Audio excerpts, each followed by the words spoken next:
Well, you should be proud of yourself. We're to the last two letters of the lowercase cursive.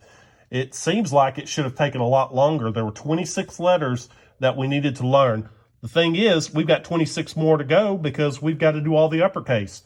But you're going to find the uppercase. If you did well with the lower, you're going to do really nicely with the uppercase. So we're going to finish the last two letters, or probably the hardest two letters, but don't let that sidetrack you, because all you got to do is keep practicing and you'll get it. I'm confident. So we're going to start off with a K, and we're also going to do an F. The K is going to look like an L to begin with. It goes up, makes that loop. It goes down like you did with the H. But when you come up, right here where the loop and that line connect, you're going to come out and make I think it looks like a little shoestring knot or a tie or loop, and then has a leg on it.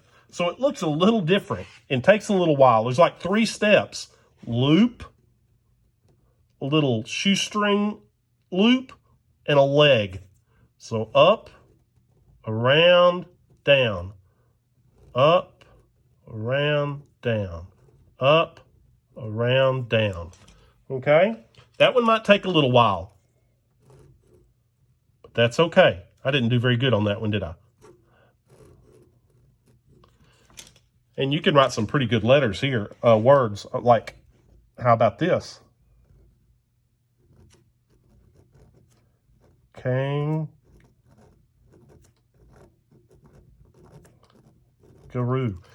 Like I said, just about any word in the dictionary that starts with a lowercase letter now, you can write it. So you just start practicing. I'm going to pause right here and let you practice on the letter K. The last lowercase letter, and give yourself a pat on the back if you've made it this far, is the letter F. The letter F is not that hard, really, but please pay attention, because I'll show you how a lot of kids like to write it, and I'm going to show you the right way and the wrong way. Here is the right way. You make the L, you come down like you do with the H or the K that we did up here, but instead of making a G loop, you're going to make a Q loop and come out like in the middle right there. Once again, L with a Q loop, and when you come back and meet right there where the two loops meet, you just come out with a connector. Do not do this. Don't do that and then make a G loop. You see the two differences? We do not want that, and I get a whole lot of that. The F uses a Q loop. So L with a Q loop and a connector. And I can make all sorts of words here. I could make film. And we could make, how about this one? Fantastic.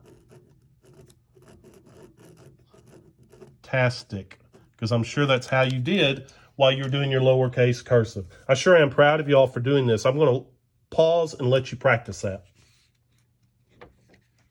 Here is the worksheet that goes along with this on Google Classroom. It's pretty much the same. There's a little bit difference at the bottom. Trace the K, do it on your own. Trace the F, do it on your own. Practice connecting the K, practice connecting the F. And then right here, trace right in the entire alphabet connected. Now, you can't get the whole alphabet on one line, so you get permission to actually come down here and lift your pencil and start the V all over again. And what I'm going to do is something a little different I haven't been doing, is go back and I'm going to actually do that for you on this sheet of paper. So follow along as I do it. I'm not saying you're going to do it as fast as I am, or as neat as I am, or as pretty as I am, but here it goes.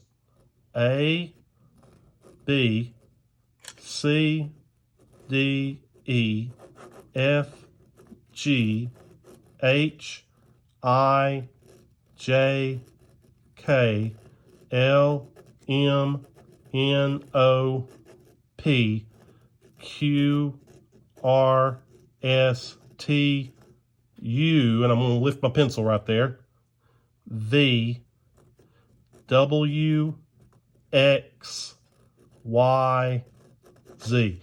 Am I done? No, because I've got to go back, finish up these letters, that I have to do.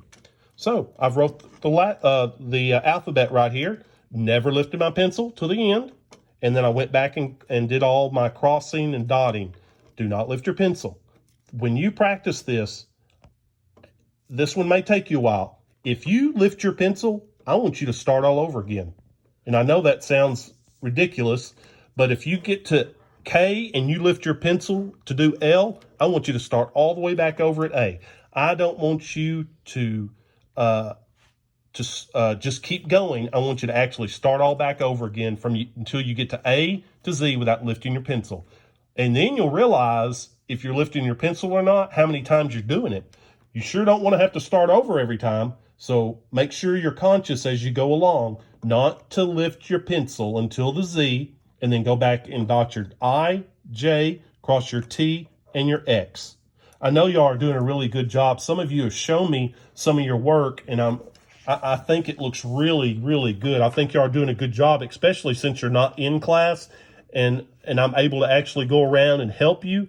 But I know moms and dads are helping, or brothers or sisters that knows cursive, or grandparents or aunts and uncles, just whoever. Ask them to look at it, maybe write a word, and then take it to them and say, can you tell me what this word says?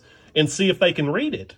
If they can read it, you're on the right track. If they can't read it, that probably means that you're not being neat enough while you're writing, and you really need some practice. So the practice makes perfect. Just practice, practice, practice. Next time, we'll be starting on our uppercase letters.